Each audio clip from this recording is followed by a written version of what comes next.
Alright guys, welcome back to the TryHackMe Advent of Cyber 2025. Today is day 22 and we'll be dealing with C2 detection, command, and carol. So let's see what this room has entailed.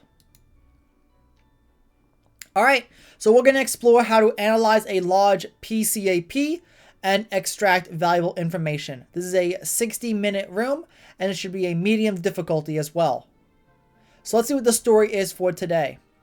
It says that the TBFC is very weary since the last series of attacks by the underlings of King Mallard, right? They are all on full alert for anything happening, but they are getting restless. It's too quiet. Sir Elfo of the TBFC takes the initiative and proposes to hunt for command and control traffic using the meticulously collected network traffic. A majority of the TBFC object, we don't have the time to go through so much network traffic. Sir Elfo chuckles. Don't fret, for I have a powerful tool to assist us. I present Rita, the Real Intelligence Threat Analytics. We just need to convert our PCAP file to Zeek logs and Rita will do the rest. Anyone can do it, just follow today's task. So we're going to learn today how to convert a PCAP to Zeek logs, use Rita to analyze Zeek logs, and analyze the output of Rita. Now it tells us that we will have a virtual machine today, and it will be our target machine. And it's going to take about 2 minutes to start up, and if we don't see it in split view mode, to press the Show Split View button at the top of the page. So let's start this virtual machine, and I'll be back once it is fully started up.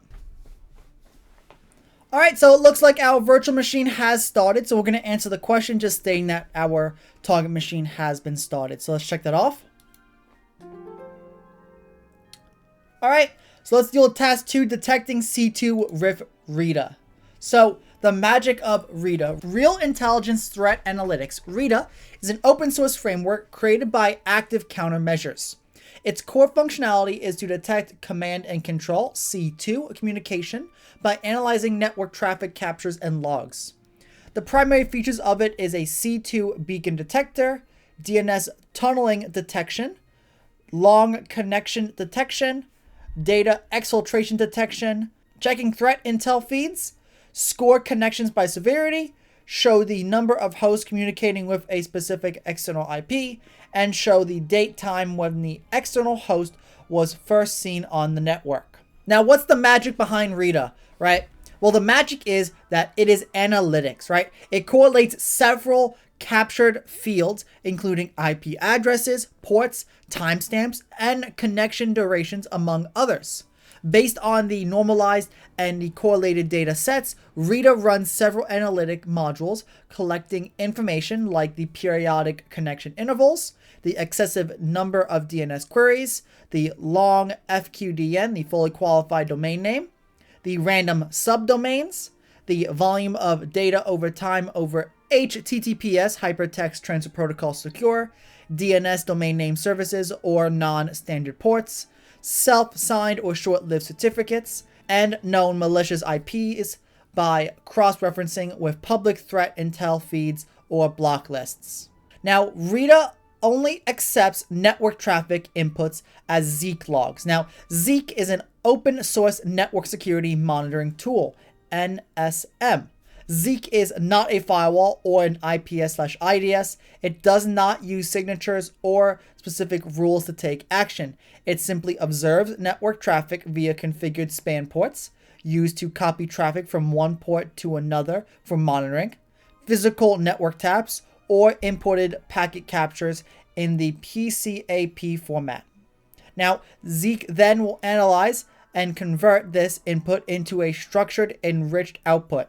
This output can be used in an incident detection and response, as well as for threat hunting. Out of the box, Zeek covers 2 of the 4 types of network security monitoring data, right? It has transaction data, summarized records of the application layer transactions, and the extracted content data, files or artifacts extracted such as executables.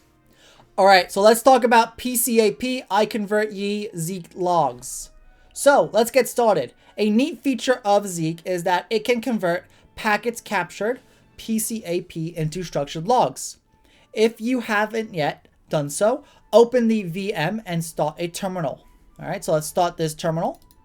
It says navigate to the home directory of the logged in user and list its contents. As shown in this image below, we can see we have two directories named PCAPS and Zeek log. So let's just do that. Let's do ls. All right, so we can see PCAPS and Zeek logs, two directories. All right, so the PCAPs directory contains example PCAPs of real-life incidents collected from Bradley Duncan's blog. He has a wonderful collection of malware-related PCAPs that cover real-world threats. Now, the Zeeks_log directory contains Zeek logs. These were created by parsing a PCAP file. Let's parse a PCAP file for ourselves and look at the outputted Zeek logs. Right, we're going to use the Zeek read PCAP and then the PCAP file and the output directory command. So we're going to do Zeek read PCAP. We're going to do PCAPs /async_rat.pcap. And then we're going to go to the Zeek logs and look at async_rat.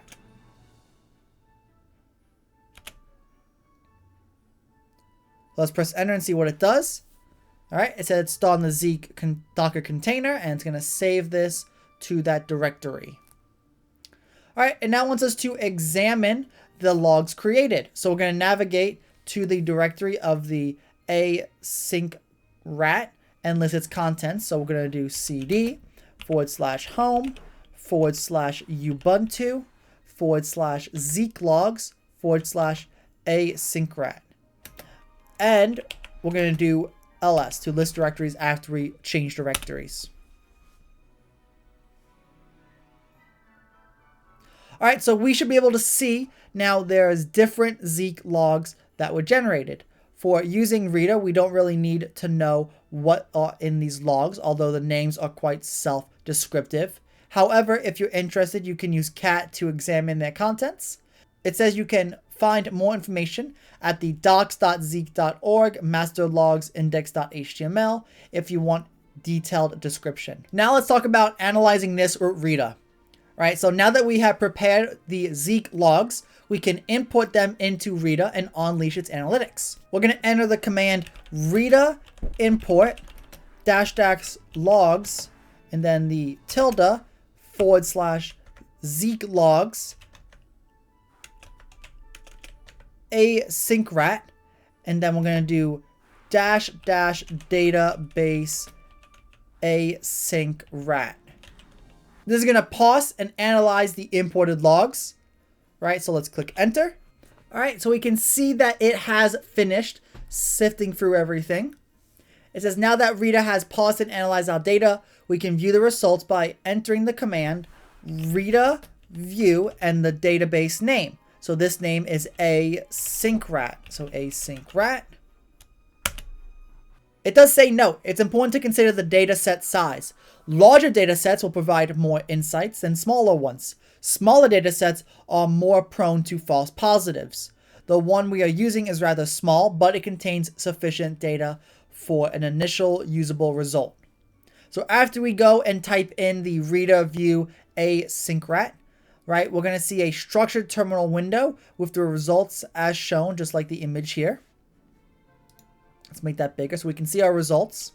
All right, so this terminal window shows three elements, right? We have the search bar here at the top.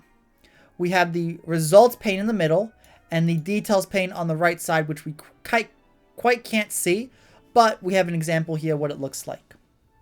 It says the search bar, right? To search, we need to enter a /, right? We can then enter our search term and narrow down the results. The search utility supports the use of search fields, right? When we enter ? while in search mode, we can see an overview of the search fields alongside some examples. The image here in the instructions shows us the help for search utility. It says to exit this, we can press ? So let's do that. We're going to do /? question mark, so we can see all the different search utilities. We're just going to press question mark to get back out of that. All right, it talks about the results pane. Right, the results pane contains information for each entry that can quickly help us recognize potential threats. It has the severity level, the source and destination IP and fully qualified domain name. It has the beacon likelihood, the duration of the connection, has the subdomains, and the threat intel. All right, so it says that we can see two interesting findings, right? A fully qualified domain name pointing to sunshine-bits rate-inc software, and we can't quite see the rest, but it shows us here that's trycloudflare.com and an IP address of 91.134.150.150. All right, I just opened this up in bigger view so everyone can see it easier. All right, so we can see the details here being the actual destination. We can see the source, the prevalence. We can see when it was first seen, the total bytes, and the port. All right. Now, apart from the source and destination, we have two information categories, the threat modifiers and the connection info. So let's have a closer look at these categories. So the threat modifiers are the criteria to determine the severity and likelihood of a potential threat. And there are a bunch of different modifiers available, right? So you have MIME type / URL mismatch, rare signature, prevalence, first seen, missing host header, large amounts of outgoing data, and no direct connections. We also have the connection hub, right? So here we can find the information for the connections metadata and the basic connections info, like the connection count, the total bytes sent, and the port number. So what is this, right? Now that we have covered the look and feel of Rita, let's focus on the results displayed by Rita. Now, most of the time, the results that are displayed warrant some attention, even if the entry does not have a high severity score. It can still be an indicator of compromise. We are using a small data set, and this has some downsides. For example, the first seen modifier is relatively low due to a small time frame of packets being captured. This can affect the severity score. In any case, we can examine the entries and their details and make our own analysis. So let's first examine the entry. So let's examine the first entry, right? The first entry, we notice the fully qualified domain name being the destination here. It says a quick search on virus total indicates that this URL is flagged as malicious, right? It says, wow, was that easy? So it says go ahead and check the destination IP of the second entry as well. We are lucky to have found known indicators of compromise immediately. However, this is not always the case. Attackers often change their infrastructure and rotate IPs and domain names. Therefore, we should look a bit further when we don't have a hint with known IOCs. Let's analyze this entry a bit more. So it says when we look at the details pane, we can see more information that Rita has provided. Rita included the rare signature threat modifier. This inclusion indicates that the combination of certain parameters, for example, SSL certificate details, related to this connection is uncommon compared to the rest of the analyzed HTTPS traffic. Malware or C2 connections often create unique TLS handshake patterns that differ from those of browsers and legitimate clients, making them stand out even though the payload is encrypted. Now it says there's not much more that we can say about the first entry, so let's have a look at the second entry. Right, so I'm going to go down to the second entry, and we can see that we have a source and a destination, the prevalence, first seen, connection count, total byte, and the ports. All right, so it says this information warrants further investigation. It says we can pivot this information we have obtained and dig into Zeek logs and PCAP file. This is out of scope for this walkthrough, but feel free to dig into it to find out more information. It says just be cautious as some of these PCAPs may contain malicious files, domains, and IP addresses that are still in use. The next part is each will do his part. So now that we have gone through the manual, let's hunt those mall rabbits down. We have put a lot of effort into capturing network traffic. It says please analyze the PCAP Rita underscore challenge dot PCAP with Rita and answer the questions below. It does say note, use the learned steps to process the PCAP and analyze it with Rita. So let's do that, right? So let's Control C to exit out of this. I'm going to clear my screen real quick. All right, so first things first, we need to convert this Rita underscore challenge that we were told that's in the PCAPs directory to a Zeek file. To do this, we're going to do Zeek, and we're going to do read PCAP, and we're going to do the PCAPs being the directory. It's going to be the Rita challenges.pcap, and we're going to bring that over to the Zeek logs, and that's going to be the Rita underscore challenge. The Rita underscore challenge. The Rita underscore challenge. Fuck. Rita underscore challenge. ALLENGE. Challenge.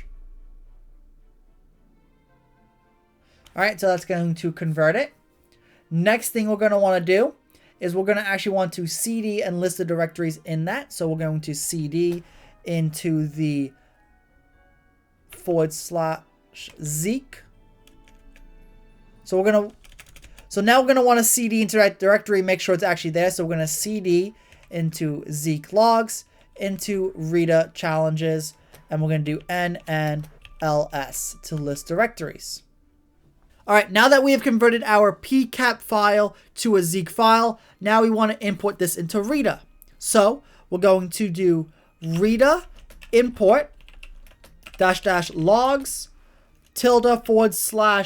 /Zeek logs, and we're going to do Rita challenge. We're going to do --database Rita underscore challenge. I'm going to press enter.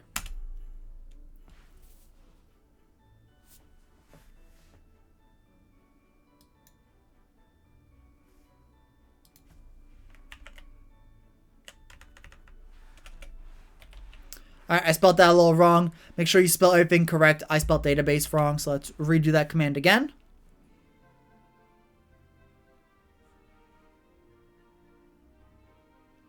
Alright, it is importing everything into Rita. Next we can do Rita view, and we're going to do Rita underscore challenge.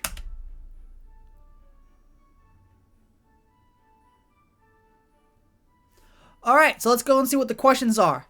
First question, how many hosts are communicating with malware.net? Alright, so we can see there is, we're looking for the destination malware.net. So we can see this is rabbithole.malware.net, rabbithole.malware.net, same thing as the destination. This is not going to that destination.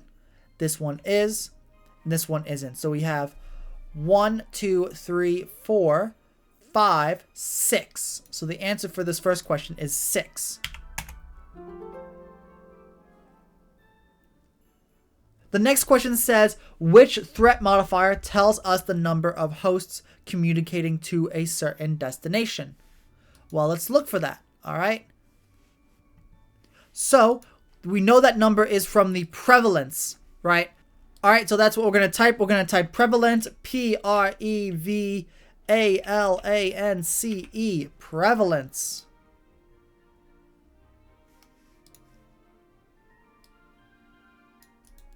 All right, so we're going to make sure that we spell prevalence correctly. No. All right, so prevalence is how we're going to spell it, and that's we're going to check it. Fantastic, right? That is what tells the threat That's the threat modifier that tells us the number of hosts communicating to a certain destination. Now it says, what is the highest number of connections to rabbithole.malware.net? All right, so let's take a look. All right, so we're looking at the connection count in the connection info for this answer. So 31, 40, 38, 29, 21, 16. So it looks like 40 is going to be the correct answer for this third question. So 40. All right, it says the last question. Which search filter would you use to search for all entries that communicate to the rabbithole.malware.net with a beacon score greater than 70% and sort by connection duration descending? All right, so let's see. So, of course, we know we're going to start the filter by doing a /, and this would be DST, the destination, being the rabbithole.malware.net. And we would do beacon, so we're going to type in beacon, semicolon, is greater than 70. Then we're going to press enter.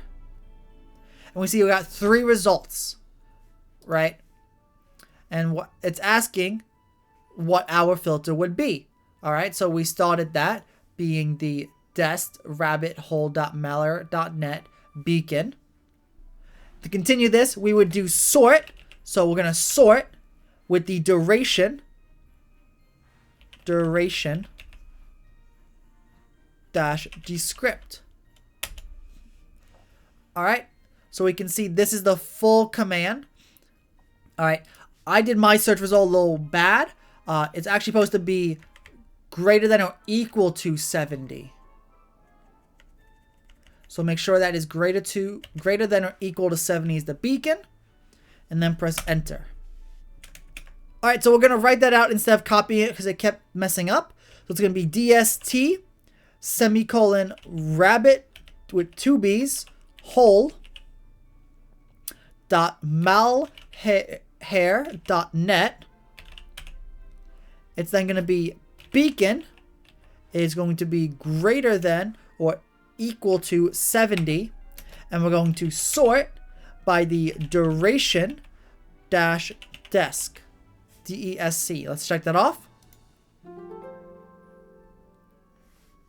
All right, next question says, what port did the host 10.0.0.13 use to connect to rabbithole.malware.net? All right, so let's take a look at that. So 10.0.0.13, so this bottom one. And we can see that it used port 80 to connect. TCP, HTTP. So we're going to put that in here as the last answer, 80. Let's see if that's correct.